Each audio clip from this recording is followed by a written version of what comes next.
welcome to another episode of Chatty Broads with Becca and Jess.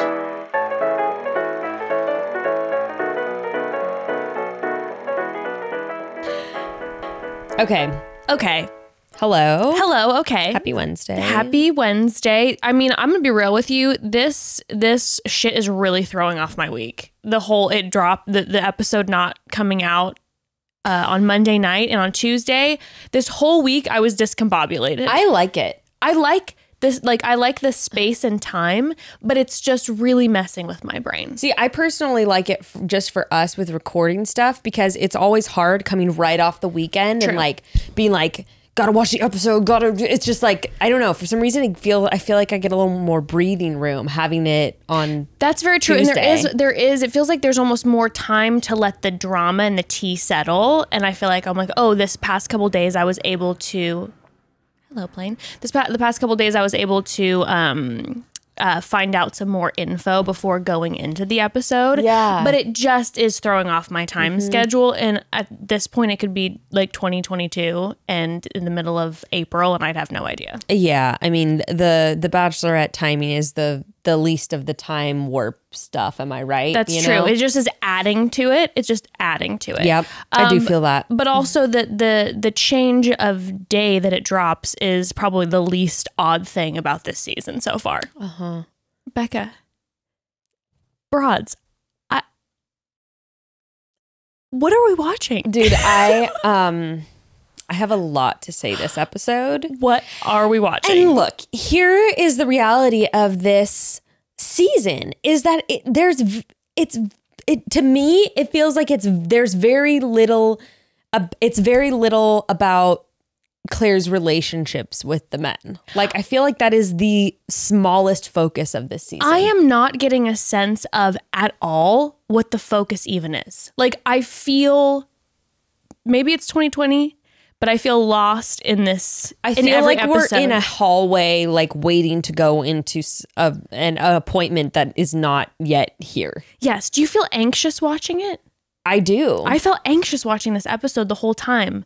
And I will get into this later, but I really believe that what I told Gray last night is I really think that I believe that production never had the intention to have Claire do the entire season. Well, I think that's been confirmed at this point. How is that? How do they confirm that? Reality Steve, I know, said something. Dude, Again, I do not believe. I'm sorry. Are you starting to doubt the RS? Yes. Really? Okay, because the big thing was for me, Jenna. That thing really threw me off.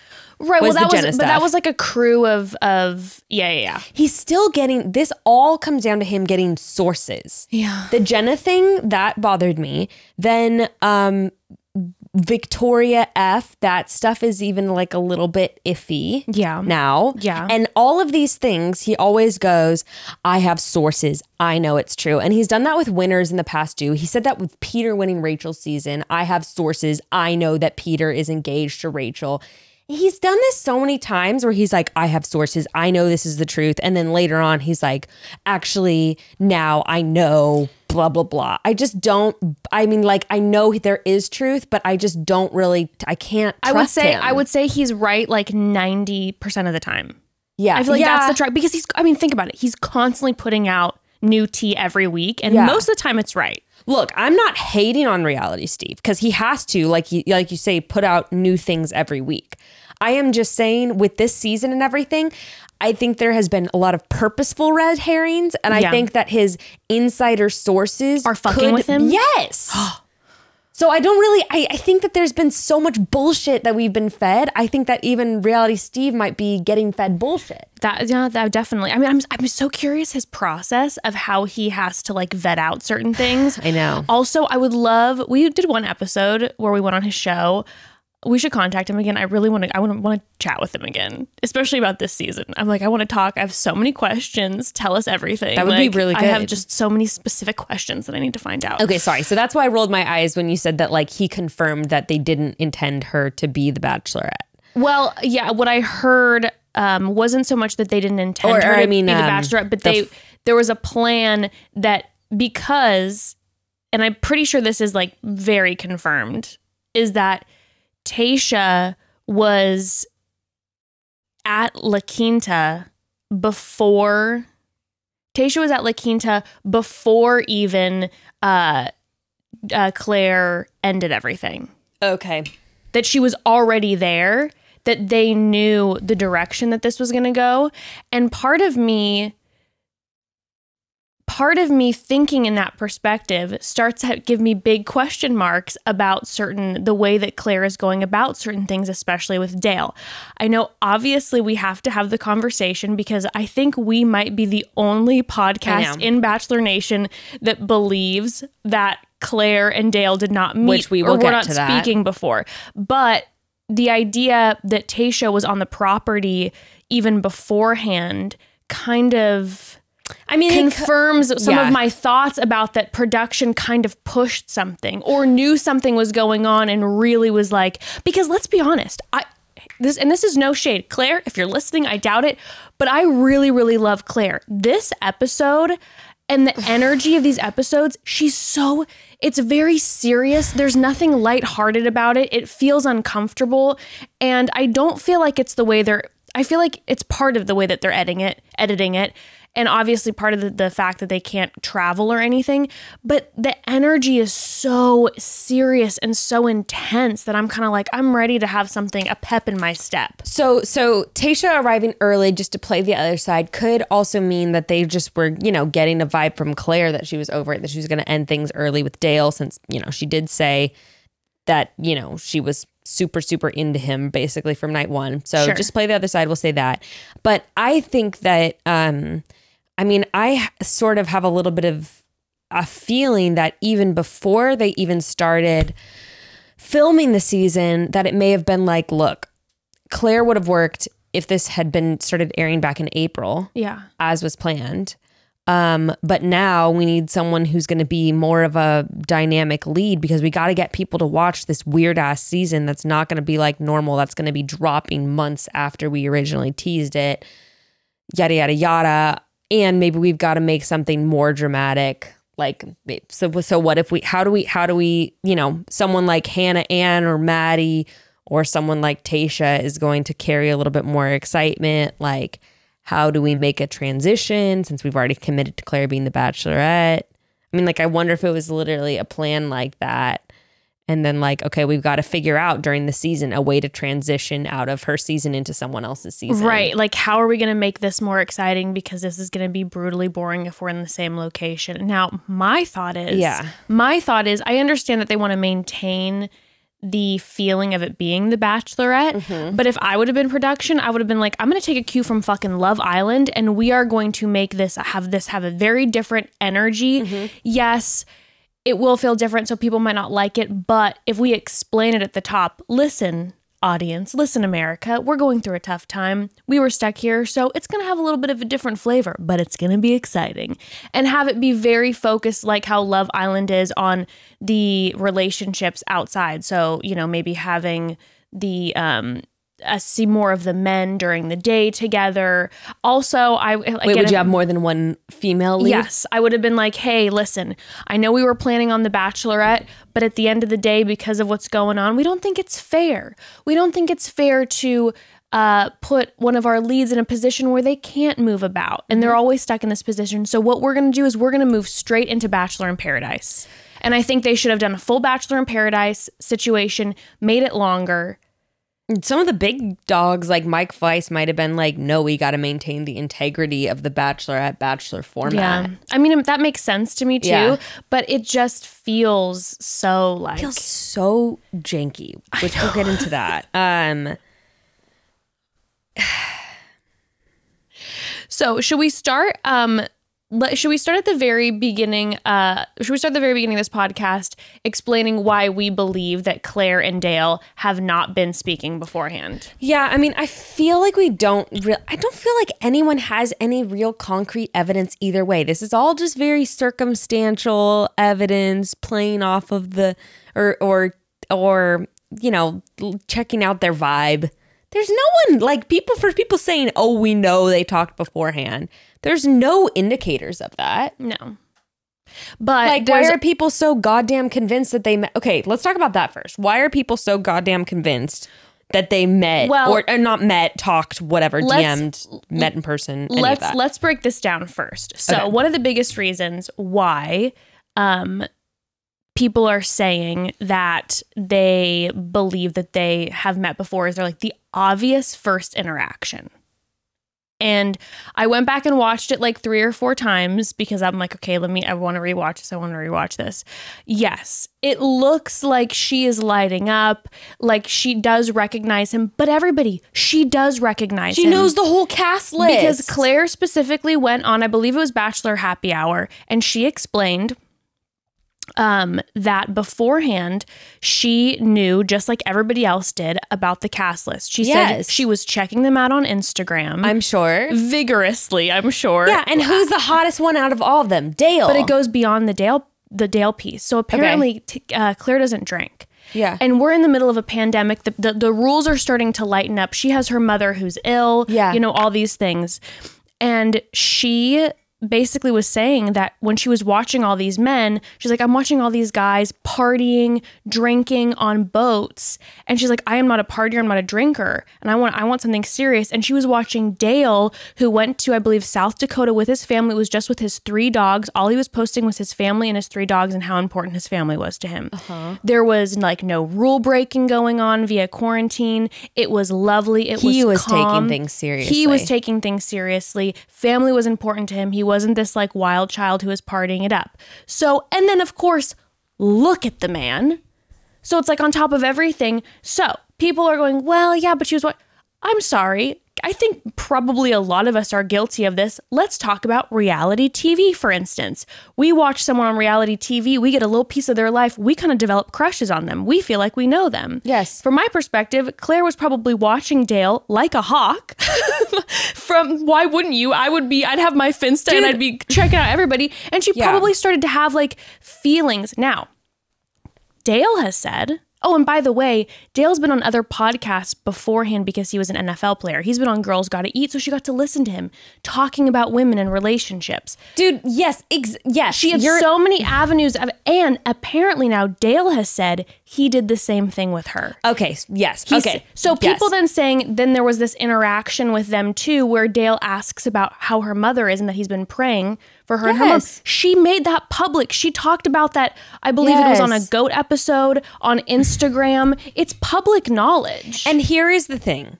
Contrasting that with these other goons, like whatever the fuck, Yosef. Oh, God. Who I don't even think looked at her Instagram before coming on the show. Or Brandon. I came on here for you. What do you know? Why did you come on here for me? Oh, I'm sorry. I meant Brandon. I thought that was Yosef. Well, Yosef's a goon, too. Just a crew of them. No, I'm sorry, Brandon. See, these guys are irrelevant to me. Like, contrasting that with that, he is showing, and we don't see all of their interactions on camera, a very small chunk of them. He might have even said, like, I'm sure he's been dropping things to her about how he has been keeping up with her, like what he said about praying for her and her mom. And look, people, any person, when you're going to go on like a blind date with someone, or like, you're going to a party and you know that this friend of a friend is coming, you can go on someone's Facebook or Instagram and get quite the feel for them by going through their mom's photos of them and checking out who their sister is and watching videos, typing in their name on YouTube and finding a video they uploaded in junior high. Much less, like you said, him going on a podcast. She can listen to all these things. Or now in the age of Instagram, seeing people's stories, seeing what they're doing. Like, maybe she is going to feel like she knows him. Also, maybe there are mutual friend connections. Maybe I know that Matt James, for instance, was seen with him on one of his videos. Maybe via Bachelor Nation, she was able to reach out to somebody and ask about Dale, and she heard good things about Dale from a friend. Like, there could be a lot of layers to this. And I'm sure you would build yourself up quite a lot in preparation for your season, knowing who the guys are, which has never happened before. Of course. So I'm sure the whole night, she was waiting to see Dale. Of course. Now, another piece that we're not talking about is that he was the last one coming out of the limo. Okay, everybody. So listen. When we watched the episode, we saw Dale halfway through come out and Claire go, oh, I knew it. And then she's like, my husband's in this group, blah, blah, blah.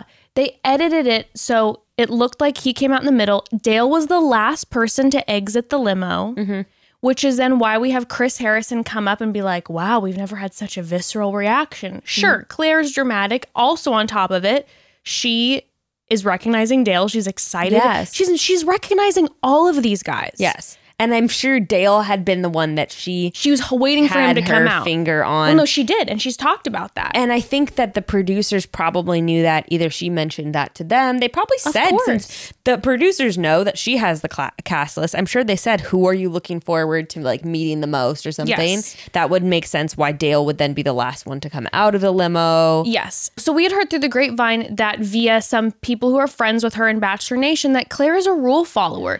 She takes this process very seriously. Which, before you even said this, I was going to say, yeah, I feel like Claire is a rule follower. Yes. I feel like she made that clear. And I said this last podcast and people were like, what? When I was like, oh, now obviously when she, who is Lumberjack guy? I can't think of his name. I don't know anyone's name. It's so sad, except Dale's.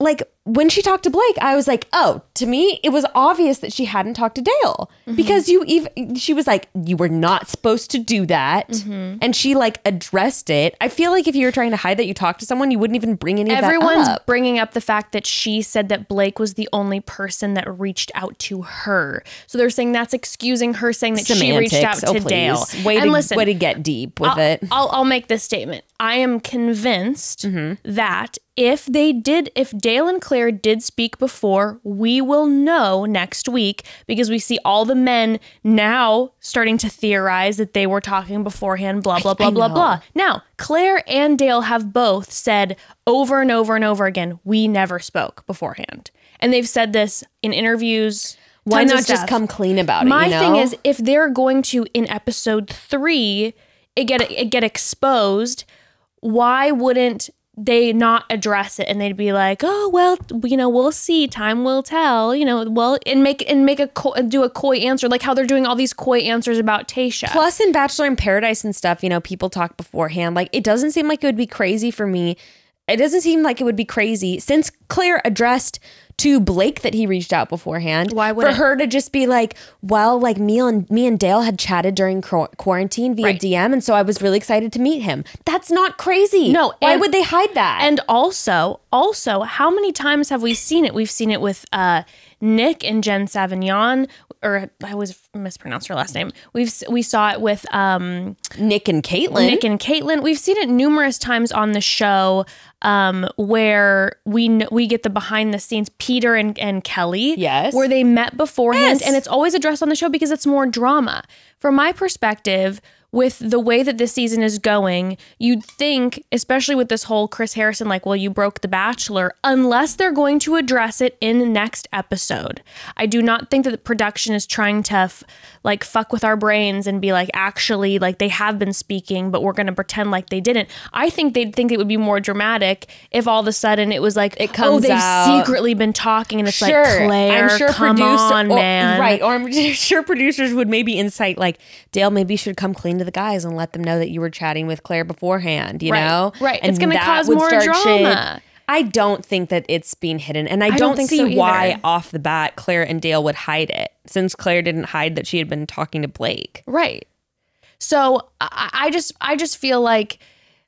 And you're going to use the evidence of their immediate connection, like you said, with all of the exposure to the other person's social media, etc., as evidence that they talked beforehand. Like, let's be honest. There have been people that I have had like major social media crushes on. Yeah. That when I meet in real life, if you see my face, it's probably embarrassing. Like, oh my God, I'm enraptured with them because I've been crushing on them. Also, Claire's been in fucking quarantine. She's not having sex with anybody. She's not talking with any other guys. She's gonna be crushing hard on somebody. She was literally watching every single one of his stories, fantasizing, as we all are now. And about he him. had a lot of Instagram content beforehand because he was well known beforehand. She like could you look said, him he up. had been on podcasts. He was a public figure. She could look him up. She could probably look up his ex-girlfriend. She could find out anything about him. She brought up the fact in an interview how she was able to Google him and find out stuff about him, that he works with the Special Olympics now, that he was a football. She saw all these things. She was looking forward to him, not because they had been talking beforehand, but because she had built up in her mind who this man was. Yes. A fantasy. In fact, I feel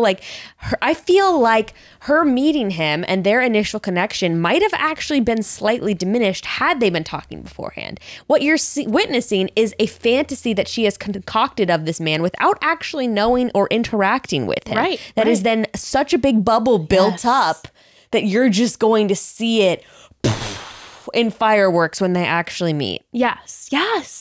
And I heard someone make some comment like, oh, production is faking this and making it look like this Clare Dale love story. For instance, on the first night, she did kiss more than those two men and they cut those kisses. Apparently, she spoke to every guy, she said, and they made it look like she didn't. They're crafting the Clare Dale love story for sure. But I heard someone say, oh, production wouldn't allow them to talk about them meeting off screen because then production is really wanting to make sure that like it's clear that this process actually works, that the Bachelorette actually works because it's been failing the past couple years. But from my perspective, you guys, the Bachelor did work. They chose Dale for Clare. He was one of the men.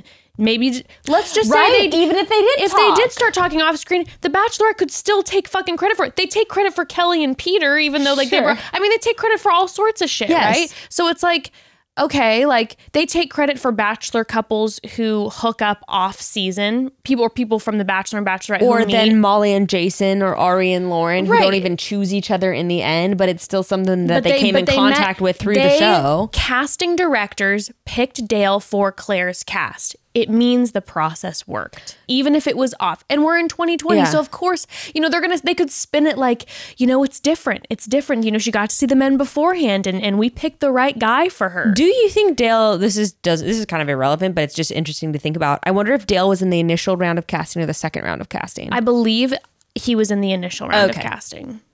I could be wrong, but I'm like 99% sure he was in the initial round. Yeah, I mean, I just don't see any concrete evidence of them having talked beforehand. And I find it, like you just said, irrelevant. Why are people so fixated on it? Well, I think it's because, we've been, we're just being lied to constantly right now. Sure. So it's like, are you just going to keep lying to us, guys? Come on, just be straight with us. But I'm pretty sure in this situation that this is just what happens when you get a hold of a bunch of guys that you're going to start dating months beforehand or weeks beforehand. I agree, and I stand by my theory of the fantasy being stronger. I would have such a strong opinion about all of those guys walking out of the limo. Are you kidding me? Absolutely. Via their social media, and especially since Clare is ready to get married, doesn't party, doesn't drink. And she was saying all the guys were living it up and on boats and drinking and boozing. Like, I think that's a really strong, I mean, it makes total sense to me. Every single one of us would have that one guy that you're waiting to see. You're like, of course. And they save it for the end. Mm-hmm. And they saved him for the end probably because she had told production beforehand that I've got a major crush on Like I said, they probably just said, they probably prompted her, who are you looking forward to meeting the most? Yeah. Yeah. And then that's why they put, Dale. Wow, we are coming out of the gates hot, my friend. It's so hot. Granted, I've had 17 shots of espresso this morning. I'm feeling antsy because I feel like there's a lot I want to cover in this episode that's, like I said, not even really like necessarily about the cast, but these circumstances, these activities, these sets. This is going to be an interesting recap because it's not going to be like moment for moment. There are some big things that we need to cover. Yes. There are some big overarching things that we need to talk about. Yes. But before we do that, should we take a breather?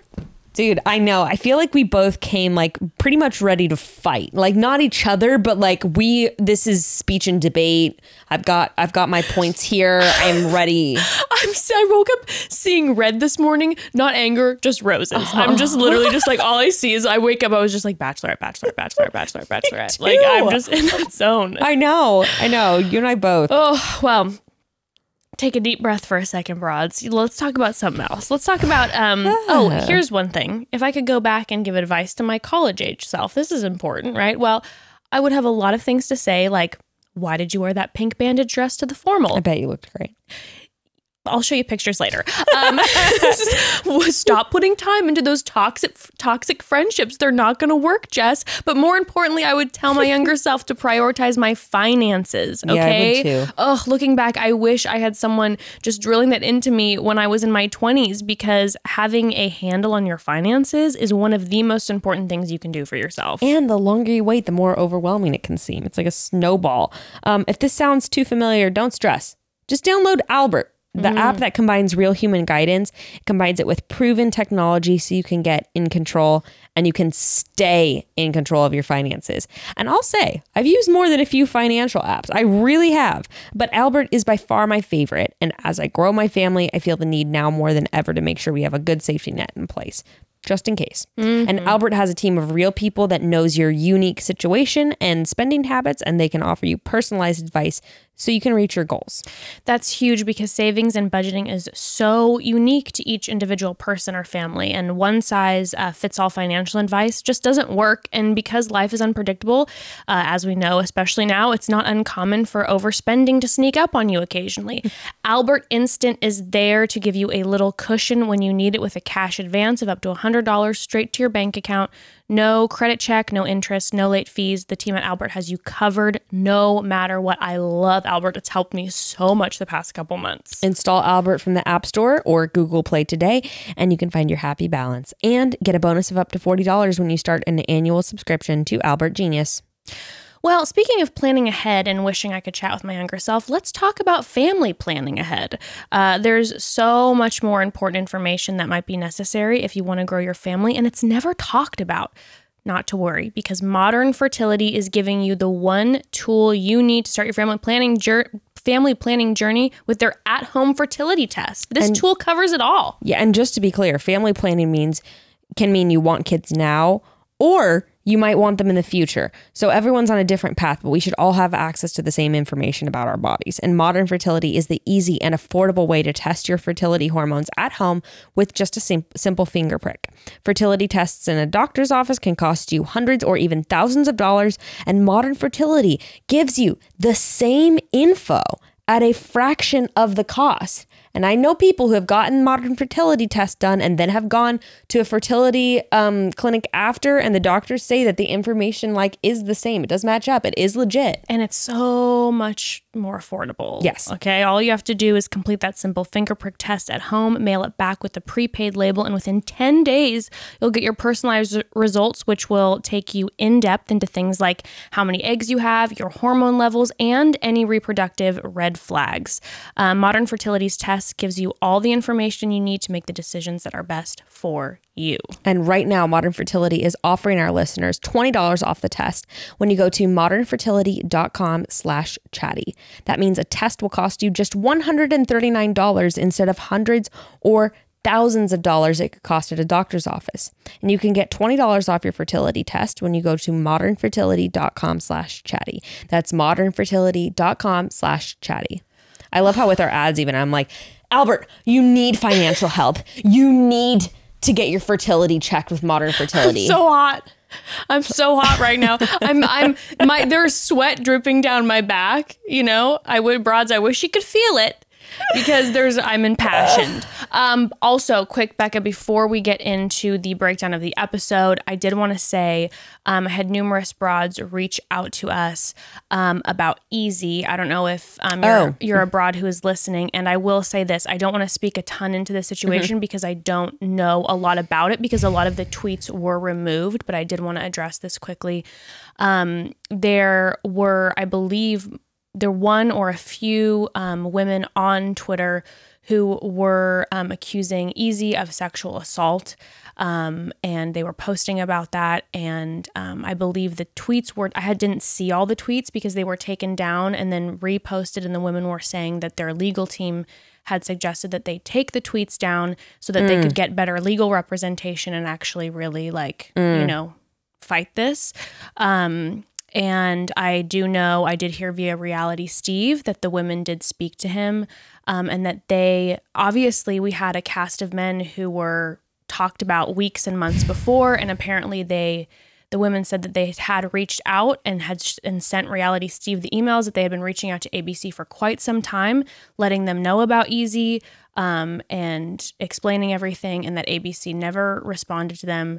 And I just wanted to address that. And, you know, getting into this episode too, there's just so many issues that we need to talk about. But first and foremost, especially with everything that went on with Colton now that ABC hasn't discussed, they haven't talked about Cassie and Colton. They haven't made a statement about that, I don't believe. ABC, hey, at this point, there was, especially in this situation, ample time to make sure that there are checks. And if victims are reaching out, yeah, I don't, like I said, I don't know tons about the situation. But I really, really, really hope that ABC does. I mean, I doubt that they will, but I really hope that ABC does address this. Yeah.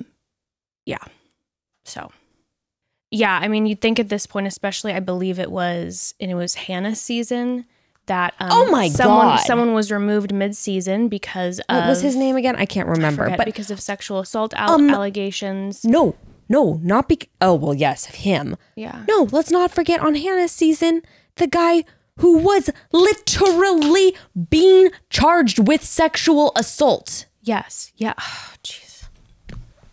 Like, come on. I mean, then again, it's like, casting tries to cover all their bases. I know, because I've been through casting. It's like, I mean, what's scary is it's like, I guess it's just the fucking amount of men. Yeah. Who are fucking predators.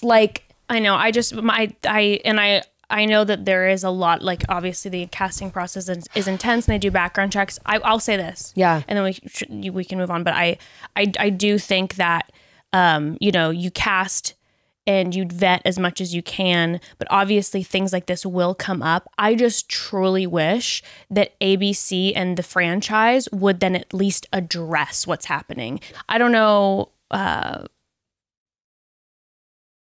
like I said, a ton about exactly what's going on with this, so I don't want to speak into it a ton. And if you have information, please feel free to send it. I just, especially to so many people who are watching it who are survivors, I just go like, it's just constantly ignored by the franchise.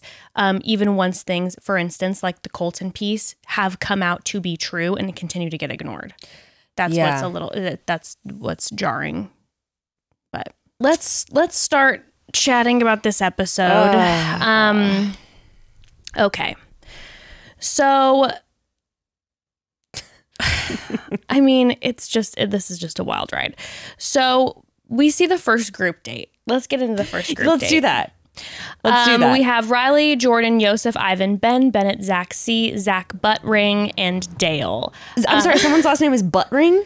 No, because it's Zach J, but he has Buttring. Yes. The asterisk, because there's two Zachs. So I'm like, let's the Buttring. I love that. That almost sounds like a real last name too. That's what I thought it was. Zach Buttring. First of all, we just need to talk about the elephant in the conference room, being that they walked into a conference room. Yes. That was decorated.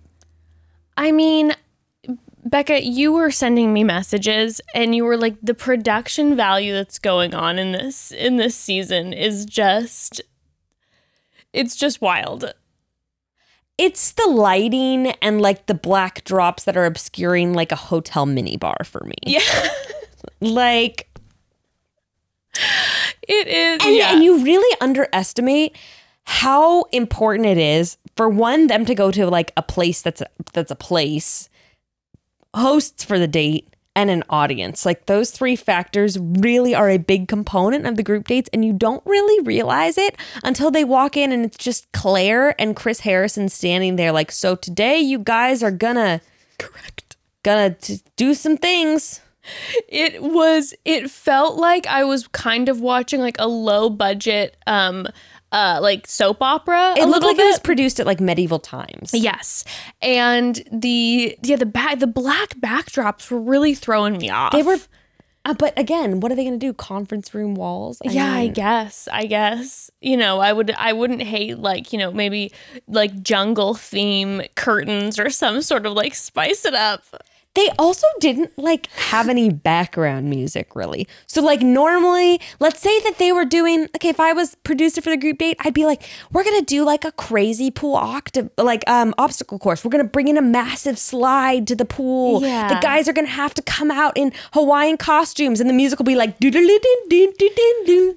what's going to be, you know what's going to be trippy, Becca, is what if once Tayshia comes, they really put a ton of effort into it. That's what I think is gonna happen. Like they're like, to them, Claire is kind of just like the low budge. Like we know she's gonna be with this guy, and we're just trying to move this on quickly. We're not gonna put all of our, because you'd think episode 1 first date, especially that trying to impress, like, hello America, we know we're in this bubble. Let's show you what we can do with our production magic, and yet we get this.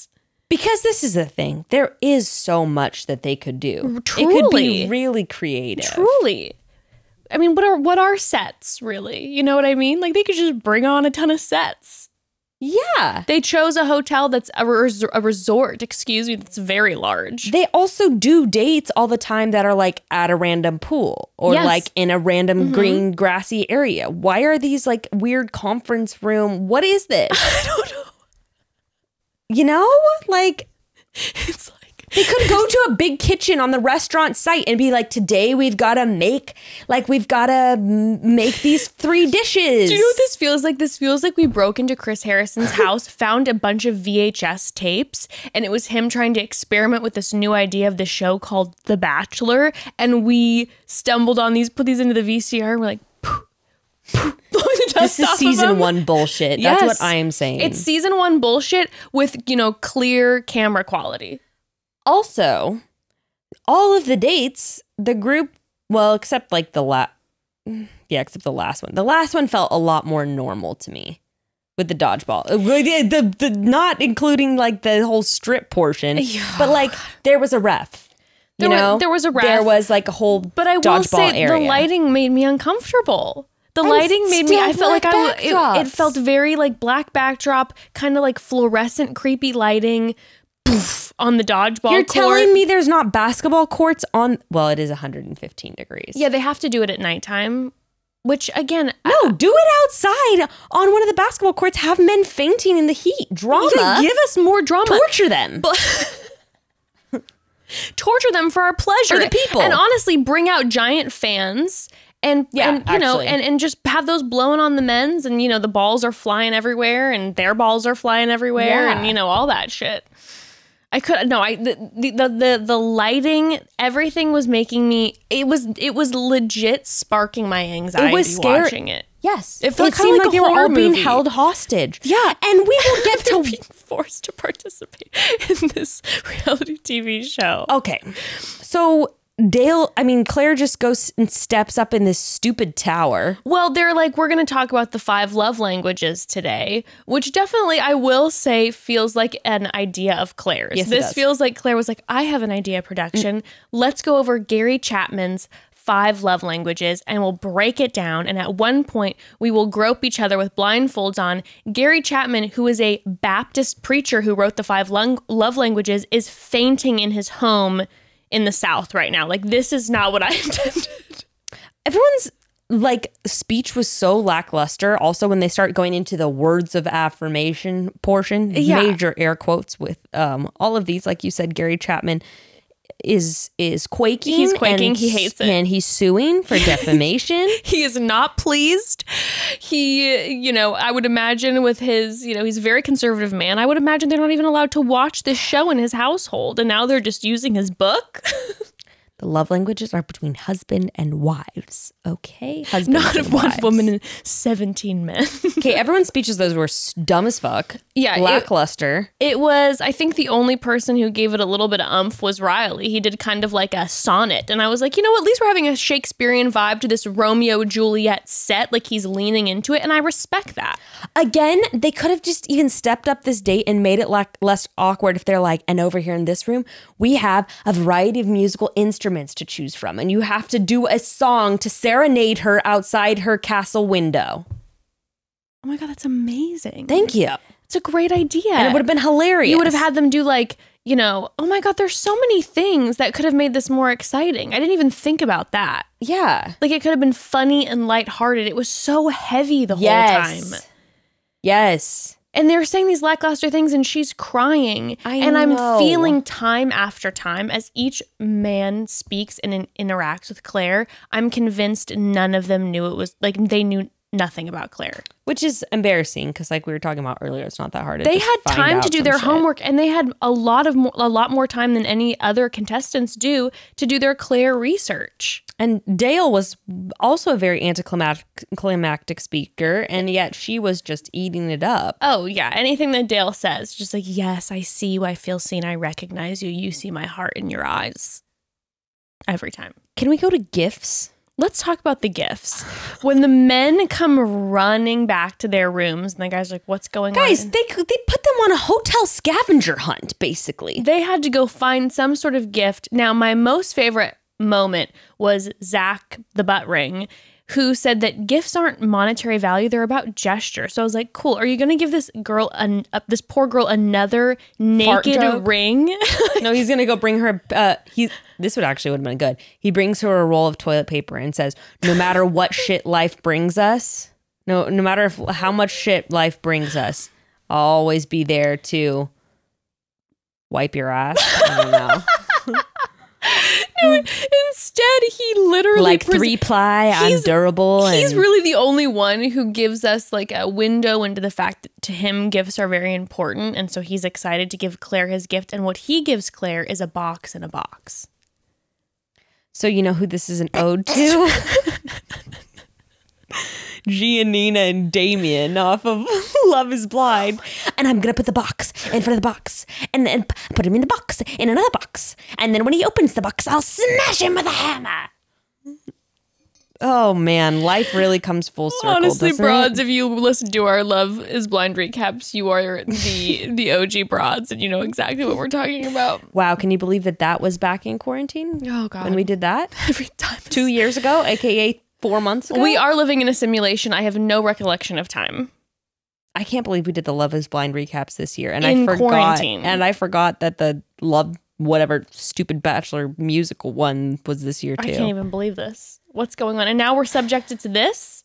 Right? I thought that this was some sort of like... Where is our gift, ABC? I thought I was going to be excited we for this. We waited really patiently and we were very, we were excited. We amped this up and we get this.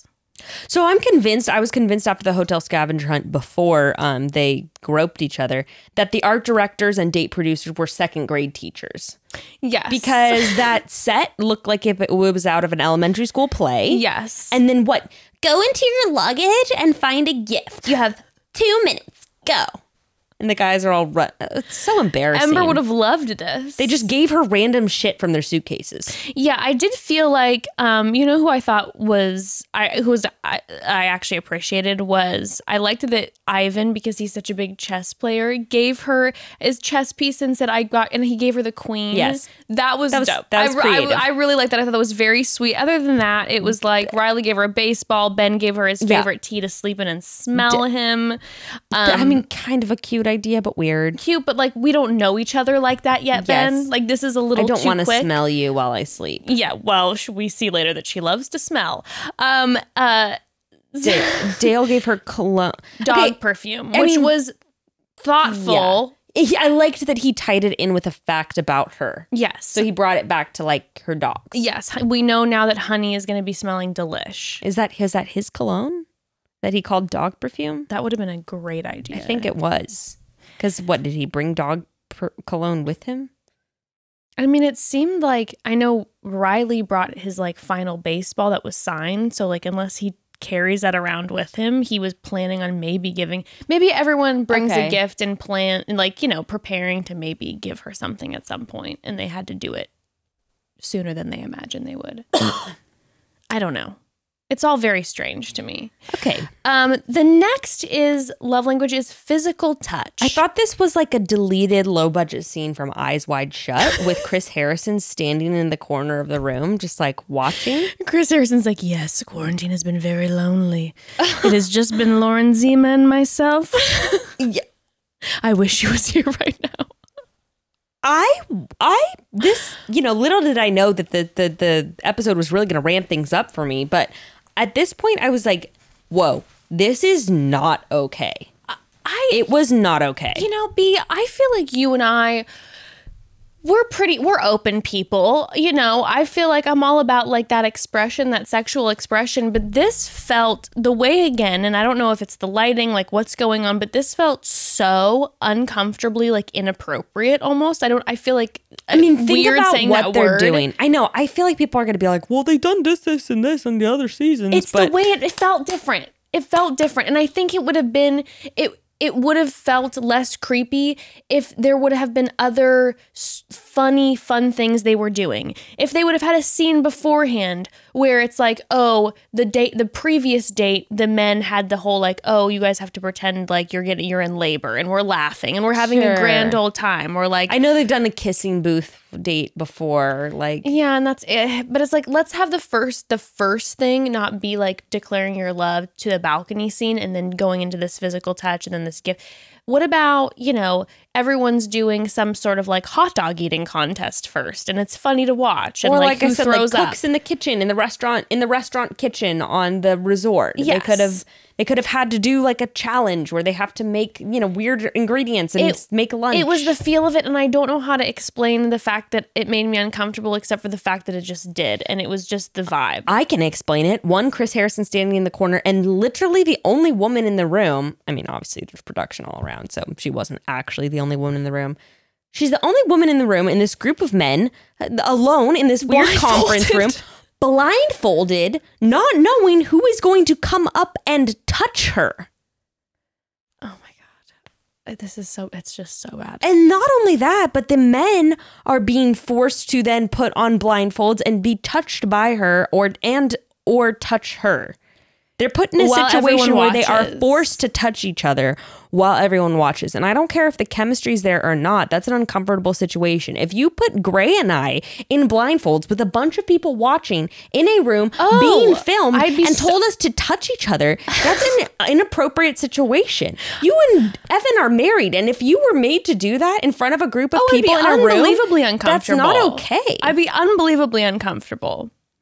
Well, I will say that Claire didn't seem uncomfortable. She seemed like she was really wanting to smell everybody. She is also, though, she is like, I was going to say a guy's girl, a girl's girl. No, she is just like a girl who she's very polite. She's very like, she smiles. Yeah. It's her season. She's going to make the best and the most out of whatever situation is coming. Yeah, that's very true. She's she's going to put on a happy face for whatever. Even if she is like feeling uncomfortable. Which I felt was the situation with the dodgeball actually. And people will probably disagree with me. I agree with you. But we'll get there. Yeah.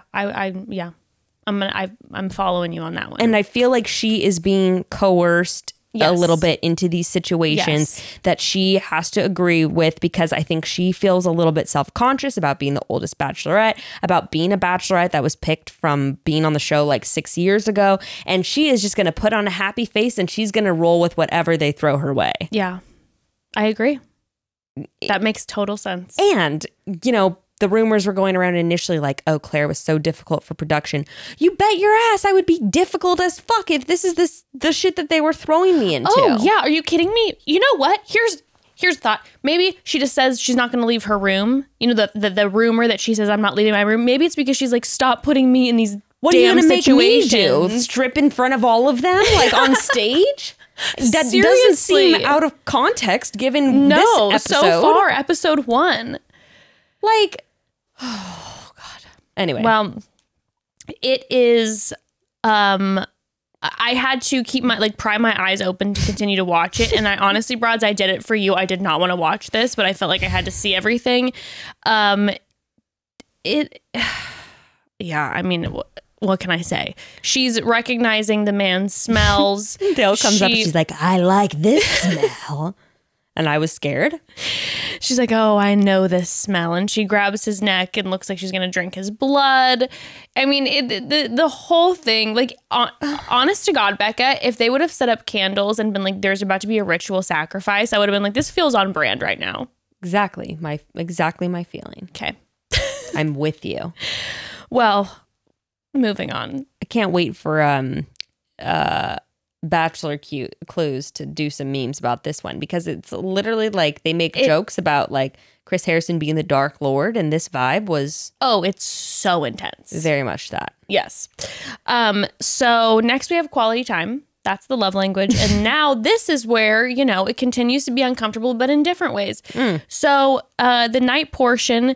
Now they're having drinks at the cabana 30 feet away. 30 feet away, really venturing out. And Claire comes up and is like, hi, guys. And they stand up to say hello. And then she sits down. She makes a toast, cheerses everybody. And then the men are dead silent for like a hot 30 seconds. And she's like, so here we are. And no one says, can I steal you for a second? There's nothing. Now, I'm going to be real with you. There's, to me, a few factors going on here, because I know that what was spoken about was like Bennett right away comes in and just blows the guy's cover and is just like, we're all just buds now. So, we're enjoying hanging out. What I think happened in this situation is a few things. It's very hot outside, everybody. Like, you're so tired. So they've probably been outside all day doing all sorts of filming. They're probably casually drinking. They're probably tired. It's at nighttime, even though they're outside. It's still like 100 degrees at this time of year outside. Yeah. Okay. And then they have this date that is unbelievably uncomfortable. Mm-hmm. They have to declare their love in front of everyone. They have to declare why they got her this gift in front of everyone. They have to be blindfolded and touch her in front of everyone. And now they're being forced out into the heat. Which, by the way, just wanted to add, it's almost worse that there's no audience because there's no witnesses. Anything could happen. That's what I'm saying. This is like scary. This is scary and dangerous. Okay, so continue. So I think that a lot of the lack of like, hey, can I steal you? I think at this point, everyone's incredibly uncomfortable. I think we as an audience are getting the energy that they're experiencing there. I think it feels weird for us because it feels fucking weird there. Everyone's acting weird. Everything's off. It feels weird. And when there's that tension in the air, I don't think, everyone's kind of sitting there going like, all right, what are producers going to have us do next? It's not like, okay, I'm going to really take the advantage on this one. I'm sorry. Like, I love Claire too. This episode was a rough one for her. It was rough. Come on. Just like, I feel like she's in this situation, obviously, as we know later, she comes out for a big confrontation for the guys. I felt like she was projecting her insecurity because, look, it's not that big of a deal. No one's stealing you right away. And you know what? Same things that you were saying. It's hot. She's exhausted. She's emotionally stretched thin. She's walking on thin ice. But it's like this was all very blown out of proportion because all you need to do is just like, how is the date today, you guys? Are you all dying? Whatever. Just chit chat. Yeah, just chit chat for a minute or two. Someone will pick up. But then again, behind the scenes, how many times are producers, anytime she's in an interview, going, so are you feeling weird the fact that you're the oldest one? Like, and they're pushing the age thing in her interviews constantly. Or just even like, are you feeling like, do you feel like the guys were here for you? Like they specifically chose to be here with you, which then when you see Brandon's interaction with her. Yes, correct. That really is confirming some shit. So Bennett and her, he finally steps up and is like, yeah, sure, I'll go. And by the way, I would like to make this statement, and I'm saying it now. If Bennett is not transferred into Tayshia's season, I riot in the streets because I'm obsessed with him. He's pretty great. I'm obsessed with him. Not only, yes, was he frightening to us before? Sure. Is he still a little frightening now? Yeah, for sure. Mm-hmm. But he's also really nice and he's always smiling, and I feel like all the guys love him. He's funny. When he was like running to go get his gift and all the guys were like, look at, he doesn't even sweat. Look at the way he runs. He has his own special room. He's the apple of my eye. I'm obsessed. If anything comes out about him negative, I give up. Please, I hope he continues to stay here and that him and Tayshia. I mean, honestly, he does kind of have JPJ energy. So I'm hoping maybe Bennett and Tayshia ride off into the sunset together on a white steed. I'd love that. Thank you. Well, apparently, Claire not only has to initiate people talking to her, she also in her season has to initiate the conflict. Correct. And the drama. Because the guys are just broing it up. No one's making just for having any a good time. TV, you know? Nope. So she starts the whole speech. She comes in, starts the whole speech with, what I want at the end of the day, and just launches into a monologue. Yes. I feel like she's getting a little high on her own supply. And I sort of felt like she had been planning that speech for years and maybe pulled the trigger a little prematurely in the season. It definitely seemed like it was pre-planned. It was a Hannah Ann speech that didn't happen organically like Hannah Ann's, perhaps, even though I don't think Hannah Ann's happened organically, though it was legendary. But when Yosef said, and now do not get me wrong, I do not like Yosef. But when he said, I'll take a moment to speak for the group, and she immediately shut him down, I was like, this felt a little hot.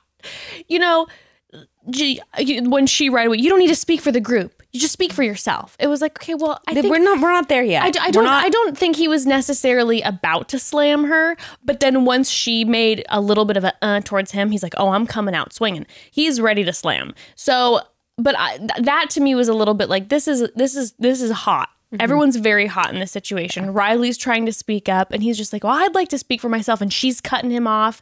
And then Zach is like, well, let's forget about this. I'll take you. And she's still like, no. And then Dale stands up and goes, I would like to apologize. Let me take you. And she's like, oh my God, thank you, finally. And he also stuttered. I didn't even know what he said, I'd love to go and argue about it later. And I was like, what? Okay. And Claire's like, finally, some man steps up to the plate. And I was like, Riley and Zach both just initiated wanting to talk to you about it. And she just ignored Riley, ignored Riley Zach. got a little aggro. Oh, you mean at Yosef? I don't know. I said, what the fuck? In my notes, I go, what the fuck is Riley pissed about? Oh, no. He was pissed. Listen, I don't blame Riley because he then kind of came for Yosef because he was like, but that was later. I don't remember this interaction, but I said, what the fuck is Riley pissed about? I said, is he pissed about him saying she's crazy? What? I don't know what I'm trying to say. And then I said, Riley got a little aggro. Well, that was the thing. He, what happened there? Oh my gosh, it's all kind of like a blur now. I don't remember either. Oh. Shit. Okay, so Yosef then said, oh my God, yeah, seriously, what a blur. Yosef then said that he's like, I love how I was waiting for you to pick it up. I'm like, so then Riley got a little crazy. And you're like, we're both and I'm just like, wait, what happened? And I'm like, I don't know either.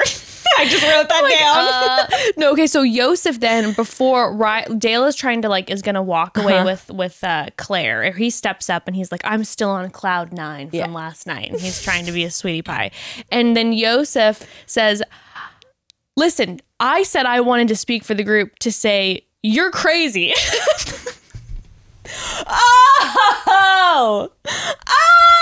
Now it's all flooding back to me. And then I was like, what is oh yeah, Riley's like, don't you dare call her crazy. Well, he says to say you're crazy, and he kind of pauses to think we didn't all come here for you. And I'm like, oh yeah, no, that was a little misstep. Oh my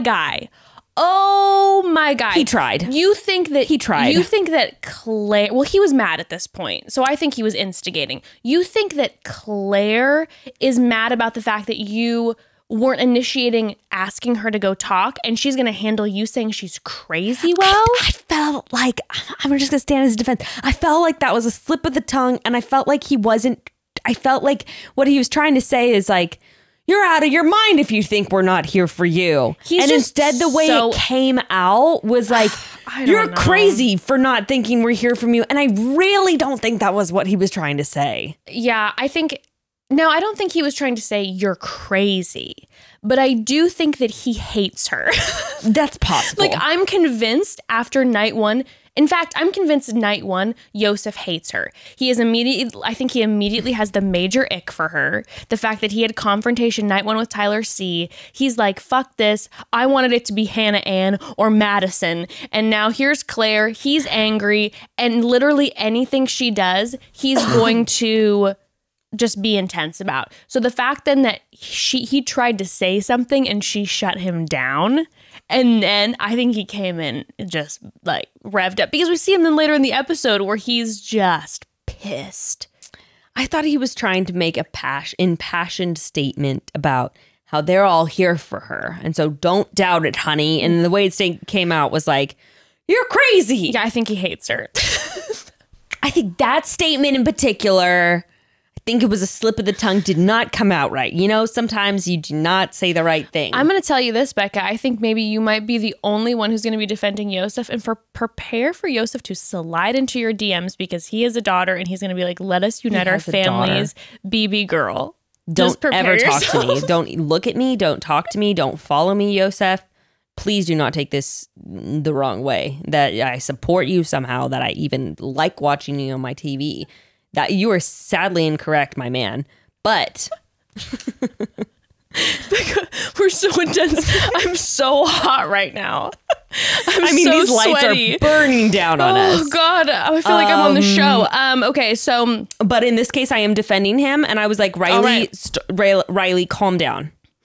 Riley, Claire is a little crazy, okay? And we're not talking mentally ill. I'm talking about like she's just a little crazy. She's a little cray. She's a little hot right now. She's a little wound right now. There's a lot going on. You know when you say crazy and you're just talking about the girl who like sometimes like takes her top off and gets on top of the bar when she's had too many tequila shots. I love her. We're talking about crazy. You know, she's a little crazy. Yeah, I think we're talking about me. No. You've never been out with me that late. Once we started hanging out, you were pregnant.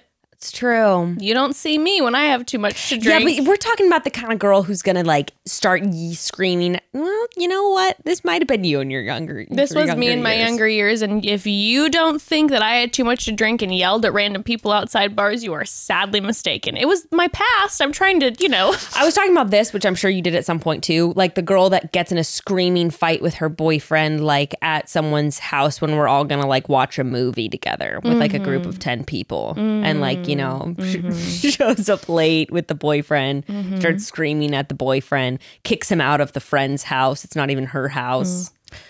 I'll just tell you, Evan was a good guy. He's a very patient man. You know what? So anyway, just wanted to clarify that's the crazy I'm talking about. I obviously love it. I love it. Claire, don't be offended. But you're a little crazy. We got that wild, wild queen. A wild queen. A wild queen. Yeah. So, so then they have some of their one-on-one time. She, connects with Riley. We gotta give him a moment to Riley because I gotta credit my guy a lot.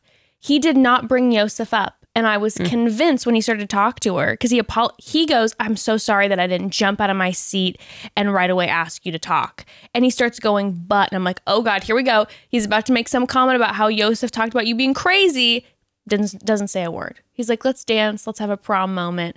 And Riley, for me, he's a little bit too much of a serious guy for me. He's too serious for me, but he seems like a very good guy. And to be completely honest, I feel like their serious energy kind of matched each other. And if Dale wasn't around, I'd be like, I could see him going kind of far with Claire. Wow, I did not get that vibe at all. Really? Yeah, like I'm looking at my notes and I said that her body language was not feeling him. Really? Even though she basically told him her whole life story. There is that. And then I also felt like the prom dance felt weird and kind of icky to me. I mean, I didn't love it. Don't get me wrong. I wrote down that it felt like another bit of a little bit like of a non-consensual, like I'm touching you situation. Yeah, here's my thing. I definitely feel like that about every moment in this episode. As do I. Maybe minus like a Zach C moment. Yeah. Who I really like Zach C. I hope we see more of him. Yeah, He definitely he's the other Zach. Just to get little clips of him. I believe, is he Canadian? No, he's not Canadian. But he's got very like daddy energy. He's calm. You can tell he's like wants to listen to Claire, hear her out. Okay. Yeah. All right. But okay, so we have different opinions about the Riley portion. But just picked up on something different. She gives him the group date rose, baby. She does. She does. And she also has a pep talk with the guys where she's talking about just how passionate she is about this process. She's pounding her fist into her other hand. We're not fucking around, baby. We're here for love. We are here for love. Well, and then Yosef, just caps all this off with some major shade about her, saying that she isn't living up to his expectations. AKA he hates You're not her. living up to my expectations, Yosef. You suck. Next, we have Jason's one-on-one date. Before we talk about Jason, should we pause for a quick second? Because now I'm hot thinking about Yosef, but not in a sexy way, in an angry way. Let's talk about something that you absolutely love. Oh my gosh, can we talk about it's maybe one of my most favorite things, aside from like my child and my marriage, but this has to do kind of with both, mostly my child. So 2020 has brought a lot of stress with that concern, but one thing in particular that keeps coming up for myself and for other mom friends is the topic of early education. Now that most of us are doing at-home learning for our little ones, we all want to make sure we're providing the closest learning experience to in person that we can, which is why I am so excited to tell you all about the one program that we have been using now for about a year. I am obsessed. It's my most favorite. It is Homer. If you have early learners aged 2 through 8, you won't find a better program out there. It's both backed by research and it's tested by kids, so you can be sure you're giving your child the best start to their learning journey, even at a time when school is looking a little different than it used to. Their whole program is comprehensive, covering subject areas that are important for school and life, like reading and math, but they also have social learning, creativity, and thinking skills. Ember, my daughter, loves her Homer lessons. They do such a great job of personalizing your child's profile to their interests, which keeps them engaged. She really looks at her time using Homer as fun playtime when she's learning something new, and she's so proud of herself, and that's the best part of me. Her confidence, I think I've cried in like both of these ads because her confidence has boosted so much every time she masters a new skill or finishes a lesson. And if you're juggling a million things right now, digital learning might not usually be your first pick because, well, you never know what the little hands will find on the internet while left alone. Homer is ad-free, it is safe, and it is easy to use with kid-friendly navigation, making it perfect for independent play. Visit learnwithhomer.com/chatty to start a free 60-day trial. That's 60 days of Homer for free at learnwithhomer.com/chatty. So when life gets busy, our pleasure can take a serious hit. You pile on top of hormonal changes, low libido. You might find yourself in an unwelcome dry spell. If you can relate, take this as a sign. You have to take back your sex life. O-Shot CBD is the all-natural arousal oil you need to get things going in the bedroom again. Whether you are partnered, alone, whatever that may be, everyone deserves to experience more frequent pleasure. Sometimes you just need a little boost to get you. This is the real deal. O-Shot's arousal oil, it's my favorite. It's infused with CBD, 8 organic botanicals, plus other natural ingredients like liquid coconut oil, and it enhances lubrication. It increases stimulation, and ultimately, it leaves you feeling good. No stinging sensation, for me at least. So hopefully not for you either. And that says a lot because we're sensitive. We talk about this every single time, but I think it's important to add. Yeah. Plus, because it's all natural, it's 100% edible, if you catch my drift. Wink. Caught, baby. It's the only thing I use. I'm obsessed. Me too. We're all friends here also, broad, so please listen to me. Listen to me. You don't want to miss this. O-Shot CBD is offering all of you wonderful listeners 20% off O-Shot and any other products site-wide. Just go to oshotcbd.com today and enter code CHATTY.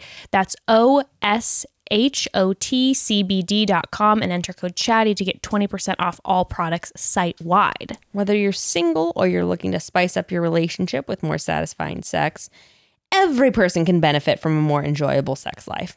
O-Shot comes to the rescue and provides heightened sexual sensations, which can give you instant and long-lasting satisfaction that you've been looking for. And it's 100% edible and natural, like I said. Remember, go to oshotcbd.com today, enter code CHATTY to take advantage of this incredible savings. You'll go to oshotcbd.com, oshotcbd.com, and enter code CHATTY, and you'll get 20% off O-Shot site-wide.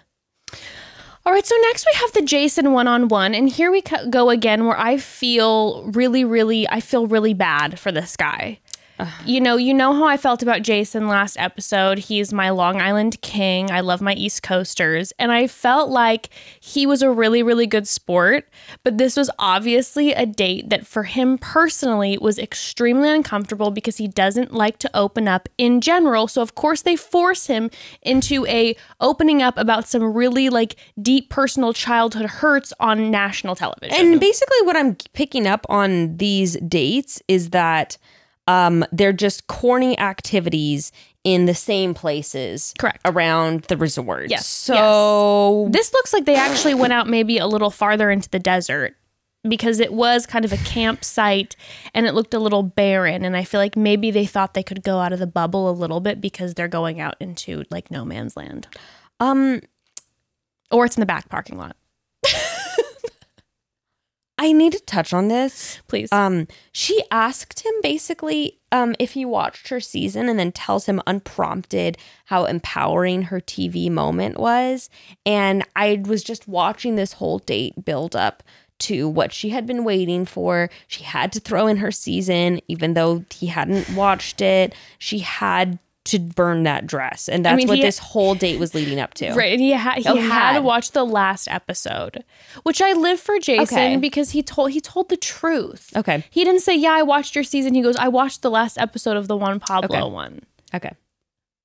I don't mind him at all. No, I love him. But I also like emotionally unavailable men. So, which we will get to that. Yeah, they scream to the guys that are on the other side of the man-made hill, you know, in their hotel rooms. Yes, of course. Well, first of all, he's asked to write a letter to his childhood self in preparation for this date. Oh, isn't that later on? No, but so when she initially gets when he gets the date card, he gets a letter beforehand, and she asks him to write a letter to younger self. Okay, and we have a Clare yes. we have a Clare voiceover while he's reading the letter, which was one of my favorite parts of the episode. It just added to the corny factor times 10. So corny. Also, does he give you some like serious like brother of grocery store Joe vibes? Oh, I didn't think about that. I guess I could see it. I feel like they have kind of similar energy, and I feel like they look a little bit alike. Well, this whole thing just felt like, you know, we talked about the second grade teachers planning the last date. This one was like camp counselors planning it. This was Christian now church. You're going to write to your Lake. younger selves, or now you're going to write about the worst things people have said about you, and then you're going to say them to each other, and then we're going to throw them in the fire. Well, by the way, though, they didn't throw them in the fire. They took that thing and they threw it like against...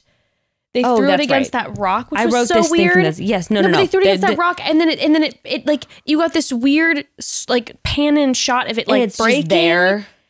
It's just still there, 10 feet away from them. Yeah, and they kind of threw it, and it was like, and it was like. So I thought that's what they were going to do. So they were going to throw it in the fire. I was writing down. I was like, oh, it's the camp counselor moment where we throw our sins into the fire around at Hume Lake. You're picking up what I'm putting down. Yeah, no, they threw it up against more rocks. In the dark. There was no camera lighting lighting them up as they're throwing it up against the rocks. It feels like an afterthought, Becca. There's no you know what, I shouldn't say that, but I felt like there wasn't any like food or drinks out or any like there should have been like a charcuterie board. Now I'm getting obsessed with the kitchen on the resort. Why don't they like go to a kitchen and make a meal together? I mean, maybe they will. Actual activity, maybe they will on Tasha's season. But yeah, but like they didn't even have like a little charcuterie board for them. I'm just saying, like you said earlier, don't you think that you would want to like come out the gate with some real shit to do? Swinging. These were both the first 2 dates very boring and weird. So heavy. This is not the energy we need from reality TV in 2020. We are all sad sacks right now, okay? Just bring on the hilarity, bring on the fun and the good times, not the heavy. Okay, so this is what bothered me. They again, then it gets to their letters they wrote to their younger selves. And, you know, Claire definitely, again, pre-wrote this with multiple drafts. What bothered me is after he said, and this happened throughout the date, he read his thing and she goes, is there like dark, like heavy stuff? Just like I know prying, and like it happened later on. She's like, "So you and your brother, did you witness the same thing?" And he didn't want to say and then it. And then she goes, "Is it like a family thing?" And I felt like she was not providing a safe space for him at all. I felt like he was very aware that he was on camera, and I felt like she was really just trying to. And I know her intent wasn't to have him say stuff on camera. She was just trying to like bond with him, but it felt like she was coercing him into talking about stuff he didn't want to for valid reasons. It just, you know what? It also felt a little bit to me like, because she said then later, like, oh, she always goes for emotionally unavailable men, whatever. I'm like, so you go for men that you feel like you need to fix. So this actually type of date is probably really unhealthy for you. Which, you should be doing fun activities and be talking about more light things and then going there instead of trying to fix the guy date one. Which, before she even said that later on, I wrote at this part after he read the letter, I was like, oh, so now she wants to play therapist with an emotionally stunted playboy. Yes. Which, like, he's nice, but no, he's like, this is such a red flag for me whenever men on the show go, I've never told this to anyone before. Well, get friends, get a therapist, talk to fucking somebody about it, okay? Well, this is my thing with Jason, I have a soft heart for... I'm foaming at the mouth this episode, guys. Don't come at me, or I'm gonna come at you. Oh my god, Becca's just in the DMs and the comments, just so intense. No, I was just yeah. No, anyway, continue. What were you saying? No, I gotta stand up for my little Jace. I just think there's something about him, and I felt like he's the type of guy who obviously there's family stuff and he doesn't necessarily want to talk about it on camera, but I felt like he was doing his very best. And I'm sure he has talked to some people, but the fact for me that what really upset me about it is that they didn't give him they didn't give him the airtime to explain certain things. Like, they're like, okay, read what's on your rock. And he says, manipulative, selfish, can't love, insecure, cold, and mean. Yeah, like, where'd that come from? Okay. And then they didn't have a moment of like him getting to say, oh, you know, this is in this relationship, that's when I heard that I was mean or manipulative. So basically what they did is they put this poor guy who probably won't get much more airtime because the season's probably going to wrap. And he just put it out there to America that he's a playboy, manipulative, selfish, and that he's cold and mean. And then they're like, all right, that's it. I don't think he looked that bad. I don't think anyone's going to come off thinking I don't think he looked bad him. either. But like, also, can you imagine that being your moment is like you basically just air all your dirty laundry, have no way to explain it. We know about Claire's, some of the things she talked about because we've seen her on like 3 seasons. This is his one episode that he's having his like, you know, the spotlight, and it was just heavy. Yeah, I just felt like the worst part to me was, yeah, one, like you said, you're like, this probably isn't healthy for her. No. She seemed, we all got more work to do, right? But she seems like she has at least put in the effort to try to like figure things out for herself, regardless of where she's at. And I was just like, dude, this guy has not put in the work that you have into like unpacking shit. Yeah. And like, unfortunately, it just is usually the way it is with women versus men, stereotypically, but also that what I've seen with my girlfriends, what I've seen with myself, you tend to get with guys that are not on the same page when it comes to self-discovery, self-awareness, journeying through the difficult things in life. Like, generally speaking, I see a lot of my friends who have done the work with guys that just haven't. Well, again, sometimes, there's not sometimes the safety. Yeah, there's just all the cultural norms and like all that shit. That just bothered me because she was like, let me help you. But then also it really bothered me that he was basically put in a position where he was forced to talk about like his parents' relationship. Yeah, and he probably didn't want to. Yeah, obviously. And at one point he says there are demons in his box that he doesn't want to open. Of course, they use that as a sound clip to like prep you for the moment. And I'm like, this poor. She's so bad for him. So what's in the box? So what kind of demons are we talking? It was like she was coming. She was coming, girl.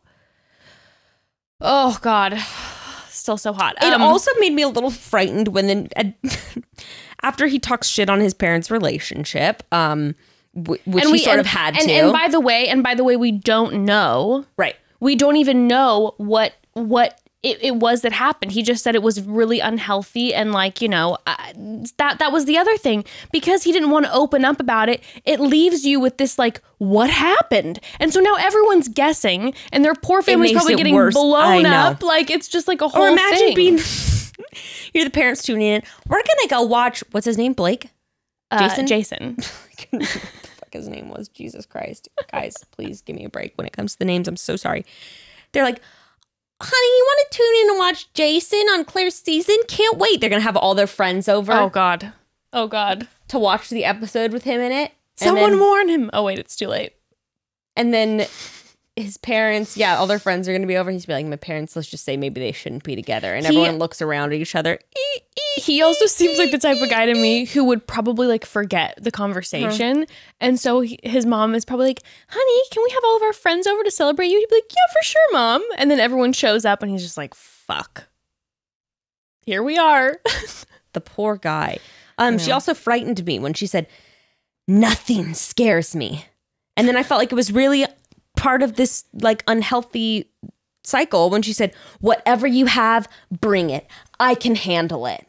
Yeah. And like, I know that the subtext of that is probably like, don't be afraid to tell me things. But the with the actual wording and everything, the vibe I was getting is like, bring on your burdens and I'll take them on, baby. Me and you.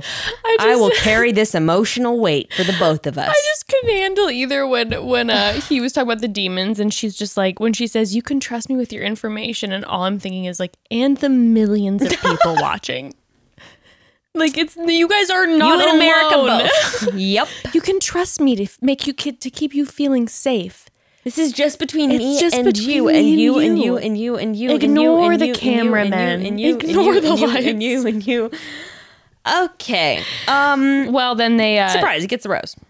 Surprised he gets the rose. I think he's sweet. He's trying. He's like, she's so powerful, and I love that. And I'm like, he's a little playboy. He's got his thing, but he's got a good heart. And then they burn her dress, and I'm like, honey, do not do that. It is toxic. Don't breathe in those polyester fumes. I literally wrote, I'm waiting for them to black out from the polyester fumes. I mean, this is not good. No. Why don't you throw the rocks in the fire and you take the dress and you maybe do like a Viking funeral and like throw it out to sea. Cut it up. Yeah, cut it up. Grind it up to dust. Something. Put it through a shredder.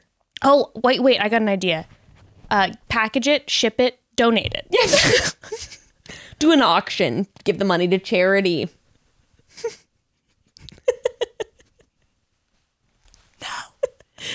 Someone can wear it to prom, okay? Yeah, please.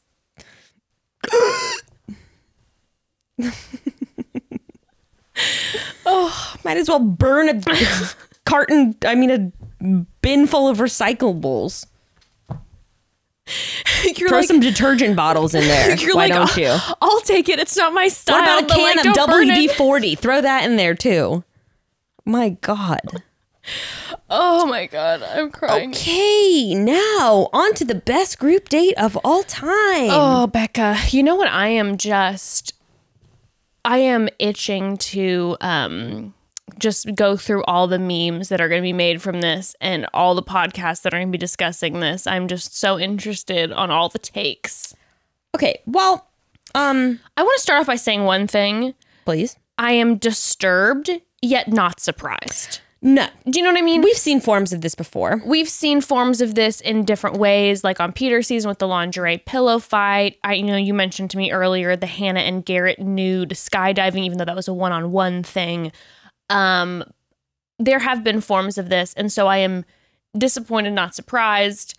And even the whole energy, like we've been saying, of this whole episode feels uncomfortable in this way. There were some things that made it a little weird for me.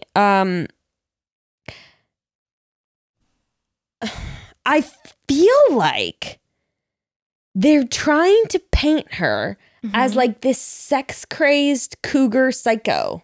Yes. Like, it seems very pointed. We have the Mrs. Robinson graduate poster. Which then brings me to how they set her up to look like a creepy female PE teacher, being like, okay, boys, today we're doing strip dodgeball in the gym. Don't tell the principal. Yes, and what you were, I'm assuming, going to say is that everyone is going to be coming for Claire about this. And I believe that you and I are probably on the same page that this is fully coerced by producers. Now, would the best call been for Claire to say, I don't feel like this is a good idea. I would like to, if we are going to have it be strip, which is already uncomfortable, let's just have it down to the boxers or the briefs. But I do not believe there's not 1 ounce of me that believes that Claire came up with the idea of the strip dodgeball game, but now production's making it look that way. Agreed. Production set that up. I'm on the same way. Don't be fooled by the cross out, the shitty porn set, like shitty porn set, but cross also out strip. I know what you're talking about. The shitty about. sign that someone painted and crossed out and wrote strip over it. Like it wasn't like some or the last part where she minute goes surprise next to Chris Harrison, like it's strip dodgeball. Yeah, hold on a second. I have an idea. Like it's just no production. Yeah, plus she's not a good actor. When she said that, it was just like, all right. No, you can tell when Claire's putting it on. And I don't. All right, so they do the dodgeball. First I was like, okay, they're going to go down to their thongs, right? Yes, which when they all dropped trow and had thongs on, I was already like, oh, I was assuming we were going to have, hey, if you have a penis and you wear a thong, God bless, celebrate. I was not expecting it from some of these men's. I'm not expecting, maybe Kenny, Kenny has a lot of that spray tan. He probably doesn't want to get it on his undies. But with a lot of these guys, I was expecting probably a boxer brief situation. Oh, they gave them to them beforehand. Don't you remember they pulled them out of their lockers? Oh, I didn't see that part. Yeah, they did. It was very brief. It was very quick. So they're putting them already in an uncomfortable situation where most of these men are probably not comfortable wearing a thong. Mm-hmm. Yeah. The thong thing, I was like, all right, it's The Bachelor. It is kind of to be expected, like we were talking about. But when it got to the point where almost all of them went down, not from the thongs, but to the dongs, that to me, where it was like, this is... Yosef brought up later, like that it was humiliating. I felt like it was humiliating also to her because she was literally forced to watch them as they all had their dicks out for her. Their flaccid dicks. I can't believe presumably flaccid. I can't believe we're even talking about this. Like, I can't believe this is even part of the list. I agree. So she's forced to see all their flaccid penises. In a line. They make them line up and drop trow for her. Oh, by the way, and Chris Harrison. Yes, and Chris. I was going to bring that up. Also beforehand, I did want to mention this, is that they had the red team and the blue team, and the blue team lost every single round, and Bachelor Reality, spelled with like tea, drink tea, I love, is a great Bachelor account, posted someone's Twitter about it and saying like, interesting, like, is this a government or is this a political reference? Because obviously the Bachelor is very red. So the red, they put the people who they had the red versus blue, and the red just like decimated the blue in every single round. And then the blue were forced to completely expose themselves. Interesting thought. Well, this is where I felt bad for everyone involved. The one guy, who was the guy who didn't pull off his thong? Oh, so Brendan, who I talked about last time, who I said he kind of gave me like, his energy threw me off, but I thought he was super cute. He said he had a moment where, and it Becca, when I'm telling you, it made my heart my heart tweaked out. When the way he did it, he like quietly looks up to Claire and he says, "I love you, but I can't." Yeah. He's like, "I'm sorry." And my heart dropped for her as well, because the poor thing, I felt like she was coerced to it, and she was like, "No, it's okay." She gave him a wink, and she's like, "It's okay." She was so embarrassed to like have to do that for him. Mm-hmm. And like I'm sure she felt ashamed that she had to put this guy in a situation that he even felt uncomfortable doing. Do you know what I mean? Mm-hmm. Like, I just felt so bad for like everyone involved. Like, it was just sad. I felt so sorry for him. I felt so sorry for her to having to say to it just put her in the position of looking bad, because then he has to say like, "I'm sorry, I can't do this. I don't feel comfortable showing you my dick." Yep. Or America. And then But then the part then where I was like, Claire, no, don't do that, was when she's like, no, let me give everyone hugs. She like insisted on doing full frontal hugs before everyone left. And they are completely nude, having to like press their naked bodies up against her. And I'm like, no, don't. This is making it all worse. But this is where also then we were talking about this before we started recording, but then the producers obviously make these guys stay nude because they're doing interviews covering their dicks with their hands. Yep. Just standing outside. Yep. And then they're sitting inside with pillows over their dicks. Yes. So you don't think these guys want to go put their clothes on? No. And they're telling them like, no, just stay, it'll be funny. And so they're having to have a conversation with all these other guys fully nude. I feel like it was a form of sexual harassment by production. And I felt like it was really unethical. Yeah. And on top of that, I completely agree with you. And on top of that, not only are they exposed for the world, they then have to go home and they don't even get time with her. Mm-hmm. And Blake's energy to me, I was like very resonating with it. It felt like he the whole time was so serious and he went along with the whole thing, but you know, you could tell like was uncomfortable. He was irritated, you know, and when he then came back and he had like that just a sullen face, like was just upset.